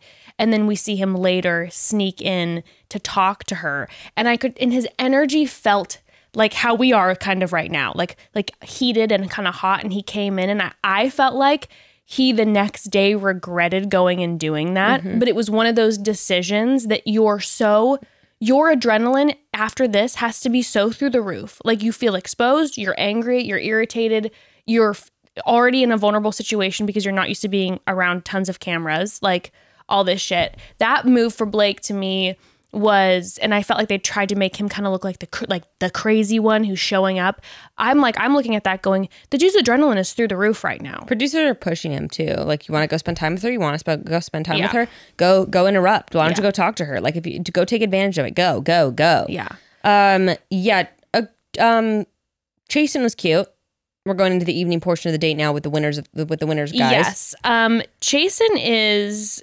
Chasen is very attractive. Very surfer vibes. Such surfer vibes. I will say that he has the same facial expression always. His facial expression never changed. Mm-hmm. And he did say that he used to get made fun of in school because he was a hermit crab, which always makes me laugh because it's, you know, I believe now I'm probably going to get roasted because this is wrong, but I always giggle because I think you're supposed to say like, I'm a hermit, right? Not a hermit crab, which yes, they do go in their little shells. No, you're right. But I think the phrase is I'm a being a hermit. So when he was just like, is a term when he looks like a surfer and he might as well be covered in zinc and he goes like, yeah, I used to just always be at home like I'm just like a little hermit crab. I giggled. He's like, you're not a hermit. I got a needed giggle in this stressful episode. She also said she used to be weird in high school, which I tried to find high school photos of her and couldn't. Oh, look at you. But, you know. Thanks for trying. I tried. Maybe they'll surface. Who was she talking with when Blake did come and interrupt? I didn't catch who that was. So she was talking with Jay, and he was telling her about how he had just opened his gym, of course. And that's when Blake interrupted and was like asking to steal for 5 minutes. And Jay was like, didn't you lose? I was like, okay, way to try to have your TV moment. Speaking of that, then, like, this was so unattractive to me. The guys decide to come and create a 5-man barricade? Yeah, are you kidding me? It's like, okay, let the guy talk for 5 minutes. Again, are we in 4th grade? Yeah, it was just, it felt, but again, I don't blame anyone for any response after this date. Yeah, now, granted, so. I guess the red team didn't have to drop Trow, but just the whole energy, it's like it just feels. But what are they? They look like they were showing up to beat him up or something. What are they doing standing there with their drinks looking like fools? Brandon like picked up his drink and is like, I got this shit. Looking just so handsome. He's so handsome and his vibe is so bad. Yeah. I noted that at that point before getting into his conversation. I was like, this dude has a bad vibe. Bad vibes all around. So handsome. So handsome. Just so devilishly handsome. He's one of those guys though. You talk to him for 30 seconds at a bar and you're like, oh, just done. I'm like, no, I am good, and I'm going to tell my friends to steer clear. I'll pass on that free drink. Not worth it. Well, they just kick Blake the fuck out, and it felt like I was surprised then the next day during the cocktail party that Claire came to Blake and said that she liked that he did that, because I was not getting that energy from her. She seemed like she wanted Blake to leave, in my opinion. I thought it was embarrassing. Okay, so I thought it was embarrassing that she had to first tell them to leave. Yes. The 5-man barricade. Yes. Then then Blake left, and then she denied his kiss. Yes. And I was like, he just looked like a real loser. I know. I felt so bad for him. I just wish what would have happened. But also, like, she was right. She's like, what are you trying to, why are you trying, I know, what but are you doing? I wish they would have showed up and Blake would have been like, all right, guys, I'm out. I'll let you be. And kind of laugh, give her a kiss on the cheek, and like walk out like a champ. I like that. I would suggest that. That's not what happened. So then Brandon kind of storms off, and Claire's just like, you're not okay. What's wrong? What's wrong? Again, there's this savior thing going on. And it's like therapist thing. The therapist thing, yes. Trying to be like, hey, like, let's get to the bottom of this. Are you okay? You're not okay. You're not okay. Tell me why you're not okay. And it's like she wants him to be like, I'm pining over you. Like, whatever. At least that's what it feels like. But instead. Okay, so immediately I wrote down my notes, he's scary. And this is before they have their conversation. And then, go ahead. Well, and then he says that as soon as he found out that she was the Bachelorette, he knew he had to come. He had to come on. And Claire is just like, what made you want to do that? What exactly? Yeah. What exactly? Dead silence for about 2 beats. And then he goes, well, for starters, you're gorgeous. Other than that, I don't really know anything about you. You're from Sacramento, right? I fell out of my chair. And then she immediately pounces and go, so, wait, you signed up for me, but you don't know anything about me? Uh-huh. And then he's like, well, I mean, and then he tries to make the excuse of, well, but like how much does anybody really know about you, I don't feel like anyone here knew you on a personal level. And I was like, brother, just admit you never watched her seasons, okay? Just say it, and then of course he does the Hail Mary and is just like, well, I know you feel something. And she's like, no, I don't. And dude, this was the one portion of the episode where I was like, yes, Claire, this is why I'm here for you, girl. He pulled an I'm here to find love. And she was just like, yeah, so I think I'd like to devote more time to the other men. Yeah, just a thought. So you're going to have to go. Baller. I was dying. His sorry ass. It was so funny to me because he just thought he was hot shit when we're gonna get Blake out of here. Oh, literally, yeah, he's like, sits down to have one-on-one time with her, doesn't even make it to the rose ceremony. Doesn't even make it. He just gets Blake out, and then he gets immediately cut in about a minute and a half. Like, that's how quick it was. So embarrassing. No, I was laughing because this whole time when I was watching this episode, Evan wasn't visually seeing what was going on. He was just kind of hearing. He was in and out in the background. Yeah. And at one point, he just kept going, this is so exhausting. Because all he was hearing was the heavy conversations going in. He didn't know about like the dodgeball or like the touching, whatever. And he was just like, this is so exhausting and heavy. Like, this is unbearable. I can't listen. And then, but as soon as he heard the Brandon, he's just like, honestly, keep the guy. He's real. He's like, just fucking keep this dude, okay? He's like, he's like, I'm so exhausted about hearing just the heavy conversations. He's like, at least this guy just doesn't even know what the hell he's doing here. He's just here for the fame. Let him be. He's here to party with a couple dudes. I don't feel like anyone here really even knows you. And then, you think about Claire and you're like, well, Dale paid attention. He was praying for me and my mom. Oh, snap. Mm-hmm. Yes, he did. Yes, he did. Well, the group date is given to Chasen, and I'm laughing, by the way, because Claire made a comment, and it was something, and I said no one ever. Claire said, I'm out here having heartfelt conversations with Chasen and Jason. Oh man! That's a shirt, baby. I also chuckled a bit to myself when she sat down and she told the men that in the past she's gone for superficial things, and I'm like, yeah, no shit, Sherlock. Look at you now with the hottest guy in the group. I know. I mean, luckily he seems like the loveliest too. Yes. So yes. what a dream. But then we're back in the AM at the house, and Yosef is not happy. Yosef hates Claire so much. He's just like, I know. Well, they're talking about something that isn't even like really related to it. He's like, I would like her. I would tell her I'd like her a lot more if she didn't humiliate me. Yeah, he's somehow bringing that up because he just wants to fixate on something to hate on Claire about because he hates her. And I mean, fair point. He's like, I don't want my daughter to like see my ass on TV. That made sense to me. I'm like, this is the appropriate time to bring up your daughter. So that's what you're gonna say, huh? This is an appropriate usage of the daughter term, okay? Of the daughter drop. Card. Yeah, there we go. This is appropriate because yes, I personally, if I was your young daughter, wouldn't, you know, I wouldn't live for that, you know. But, my favorite moment is when she walks into the house. And by the way, the fact that earlier in this episode, she is like, why doesn't anyone come up and talk to me and try to take me? And Zach, the butt ring, was at that part of the date. And so she walks into the cocktail hour and is like, hey, everybody. And Zach, the butt ring, literally runs at her and goes, well, if I can steal you for a second. And she goes, no.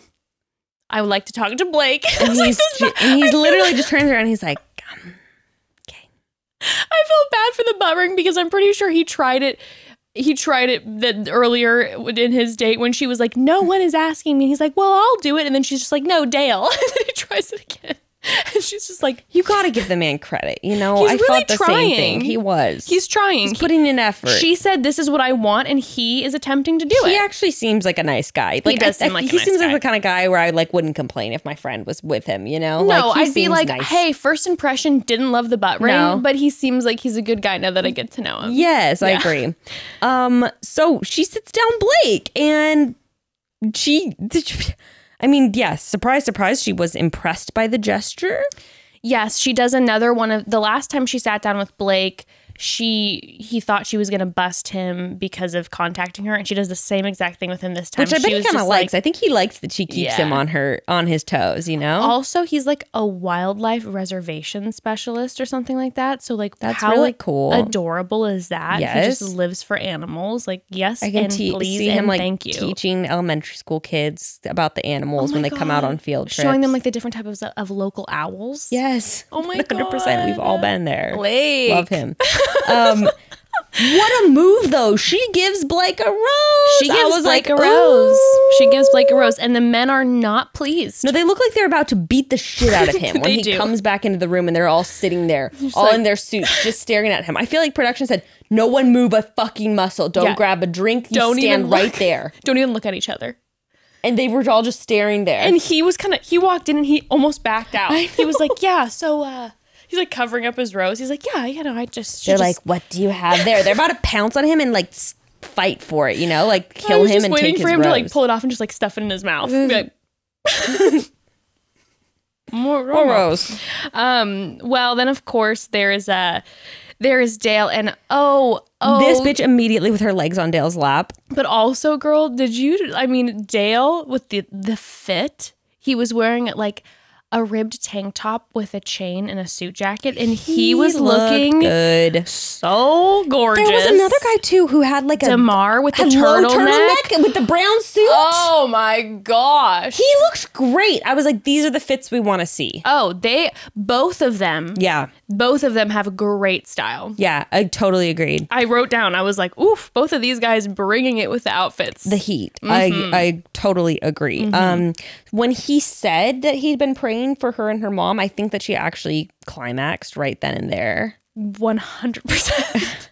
Not to be crude, but she was probably gushing at that comment. I think she was for sure at least impregnated. Yeah. Yeah. At least. And the man couldn't even spit out the sentence where she just went in for the kiss and just grabbed him. She was just like, shut up, give me that mouth. And then of course she's like, I brought you he's like, oh, she was like, I brought you a present too. And she brought the blindfold back and put him in a dark corner and put that blindfold on him. And I don't know if you noticed, Becca, how fast he took that blindfold off. I was like, bitch, delete this. This is don't do cringe. this. Stop. Don't do this. He had the blindfold on. She put that blindfold on him. They kissed for about 5 seconds and he took that thing off and kept kissing her. I was like, I would too, because you look like a goddamn fool. It's just like, he's like, I just want to have a moment making out with you. It's already dark, by the way, in these bushes. I don't also need to be blindfolded. Like, I would like to see you. I like, barely. Speaking of moms, my mom's watching It's this. also like I barely know you, so I would like to like occasionally do that eye thing where you open your eyes like this and you're kind of looking. I realized the other day when I kiss, like when I'm making out, I look. How creepy is that? You're that person when you open your eyes and you're staring at you. I know. I realized the other day I was like, Evan and I were making out, and I'm like, oh my god, I have my eyes open all the time, the whole time. How that's creepy weird. is that? Yeah, you do the thing where you've got to flutter them open for a second. You make eye contact. No, you both into it. You lock in. You close them again. Wide open the whole time. And does Evan close his eyes? Yes, they're closed.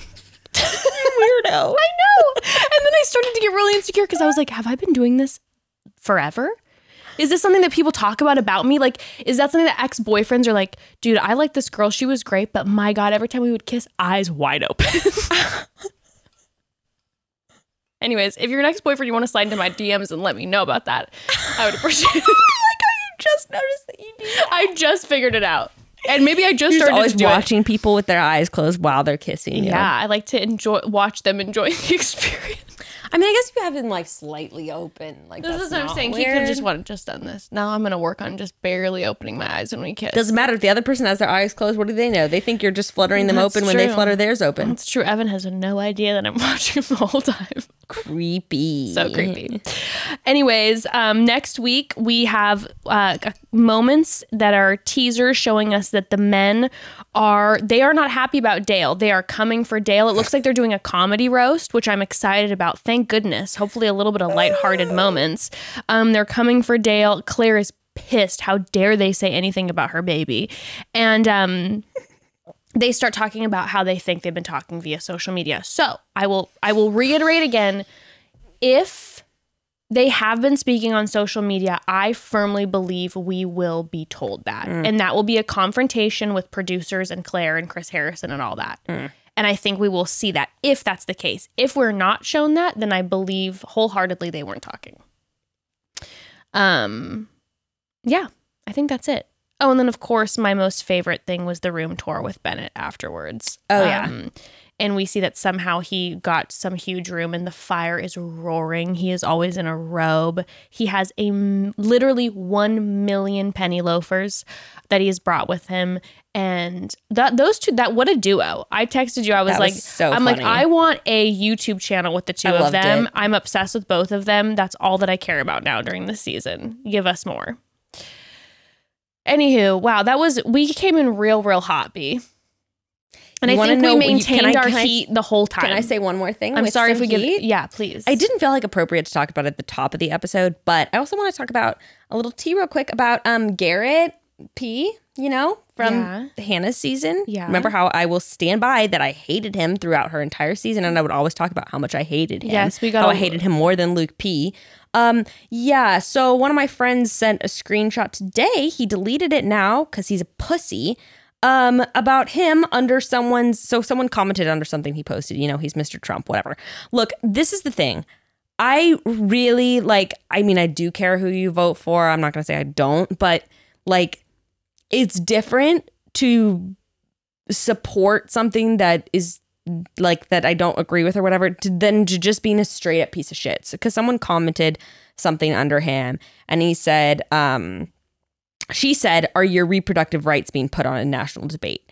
And he said back, you mean my responsibility to not sleep with randoms? Yup, it's a decision. Better make the right one. Which, by the way, I know from inside people who are around him in Nashville that he slept with someone different almost every fucking single night. So guess it's not a big deal to you, Garrett, if you're sleeping with randoms, since you're not the one who can get impregnated and have your rights taken away. So there's that. Then the person said back, oh, so it's a woman's fault if she gets raped. Says no, but is still taken advantage of. Is on the pill, but a guy doesn't wear a condom.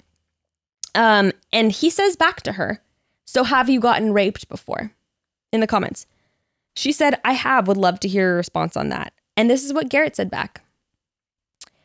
By whom? When? Why haven't you reported it? I think you're full of it. Let me save you the trouble. You haven't gotten raped. You aren't old enough to know how capitalism is going to benefit you. I don't know where that came from.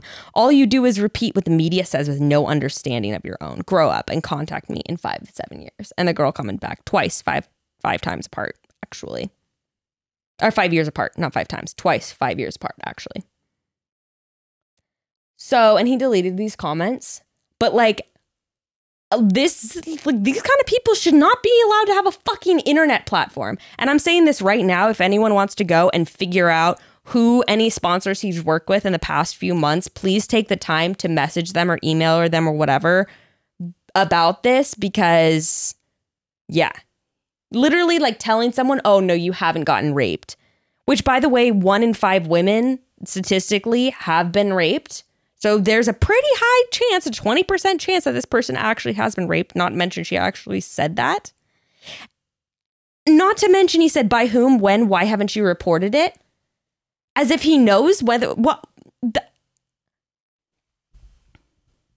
unbelievable and disgusting piece of trash.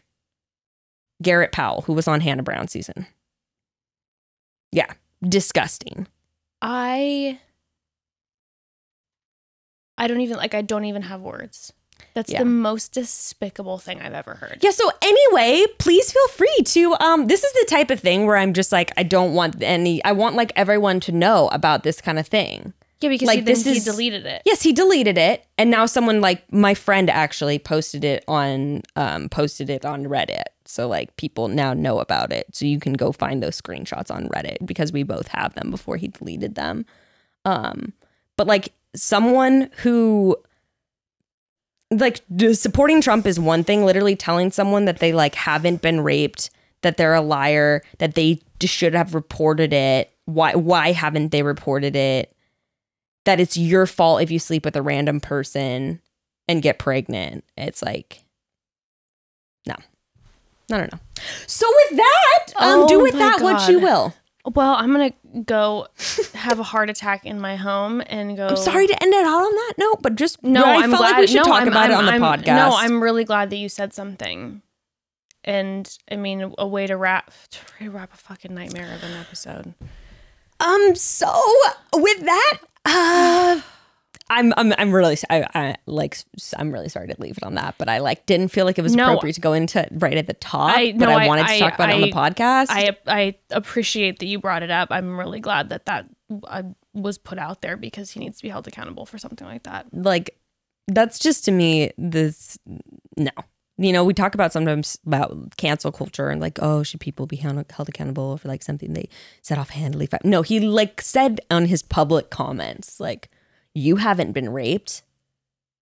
Like, prove it. Then when, why, and how. Like, it's just, that is just so disgusting and despicable and so bold. Like, he feels so comfortable saying something to someone like that on a public platform, knowing that he has such a large platform. Well, he feels so empowered and emboldened to say something. Well, I know like he's been on a deleting spree though too. Which is to me just despicable. It's like you put that shit out there, you let it you sit, say it so that the person can think about it. You put that shit out there, you let people see it, and the person have to deal with what you just did, and then you like delete it an hour later. Mm-hmm. And he's been doing that like crazy. Which is just so pitiful and embarrassing. Like if you're gonna say things like that, then you know we've talked about it before. Then let it sit. Anyway, with that, okay, so. I have passed away. Oh, Becca, do you want to tell everyone about what a great episode we have coming out on Friday? We have a fantastic episode coming out Friday. We're talking with someone who is a very young foster mom, adoptive mom, talking about white saviorism. You're going to love her. It's a really great episode. I recommend listening to the whole thing, and you're going to love it. You're gonna love it. And with that, for real, tune into the Friday one. It was we had a really incredible conversation. Yeah. It was really good. And with that, chat soon, broads. Chat soon, broads. Send you love always.